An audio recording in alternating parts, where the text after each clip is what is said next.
This technically actually switches point of views, but the first point of view is going to be the main character, and the second point of view is going to be the male lead when we talk about it. And I didn't even know it switched point of views. I just assumed the first point of view was the only point of view we got, which is the main character's point of view.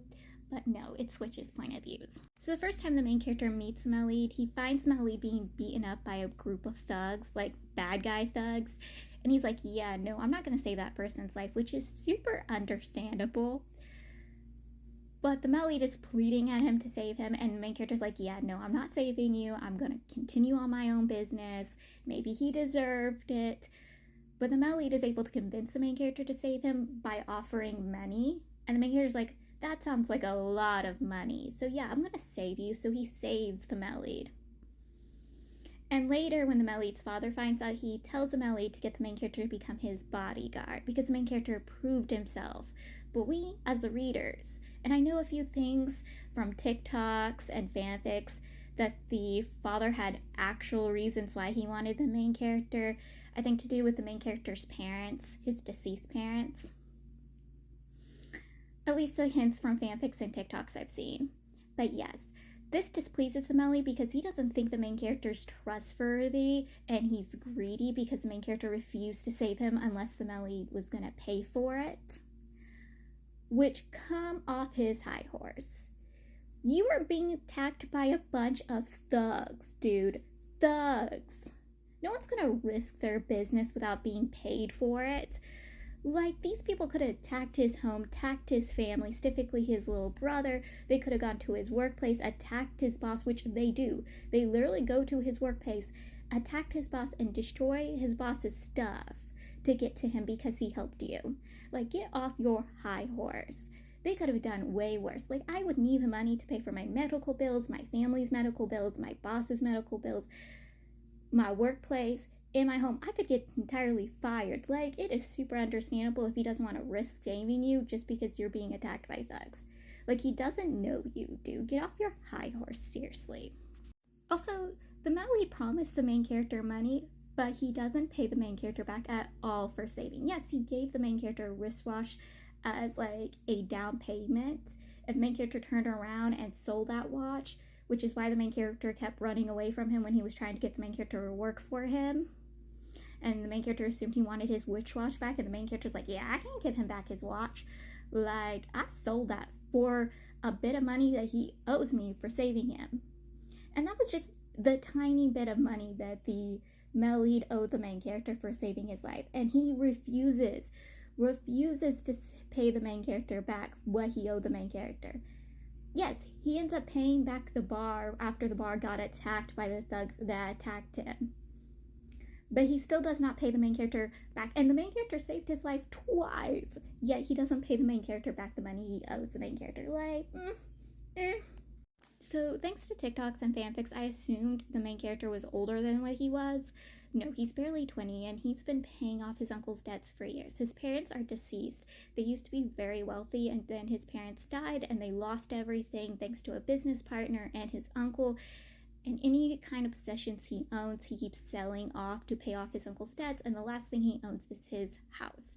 It was left by him, by his parents. This is the only thing he has left of his parents, and his uncle stole the deed and lost it to gambling and owes more money. Like, their house is gone. They owe twice than usual what they owe. He is furious, and his uncle's coming to him pleading. And guess who he owes? He owes the male lead and the male lead's father. And he goes to the main character, begging the main character to pay off, and the main character's like, I can't pay that off in 3 days. You also waived my house, a house that doesn't belong to you. You stole the house to waive on a debt. Like, he is furious. The male lead comes to the main character, telling the main character, hey, I will waive that debt and I will get back your house as long as you work for me. And the main character's like, yeah, no. And his little brother, because again, the main character is not just taking care of himself, he's taking care of his little brother who is in high school, which again, I thought their age gap was way huge than I thought it was. Like, the fanfics made out that he was like way older than his little brother. He's just a couple years older, like maybe 2-3 years older. Like, it's not as huge as people make it out to be. But yeah, his little brother's begging him not to. And it's so sad. Like, I was like, get rid of the uncle, get rid of the male lead, the main character, and his little brother should be left alone. I don't like the male lead. He is very despicable. He's horrible. He's disgusting, especially the things he does to get the main character to work for him. And I can list those things down. He attacks the main character's ex-female boss. This poor, defenseless woman, he attacks her and her business.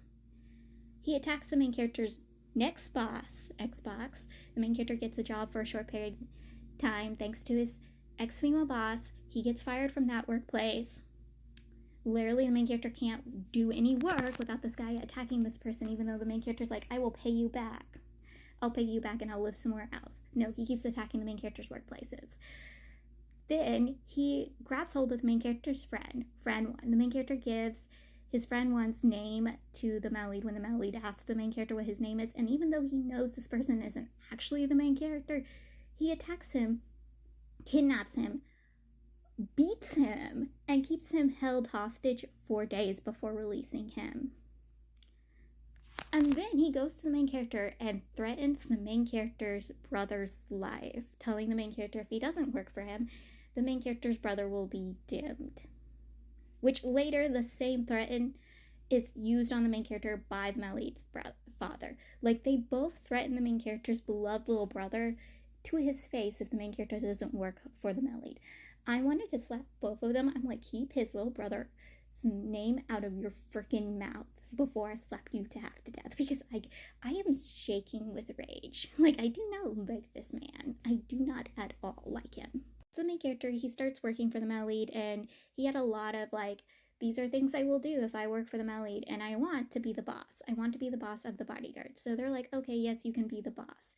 Which he didn't know involves a lot of more work than he thought it did.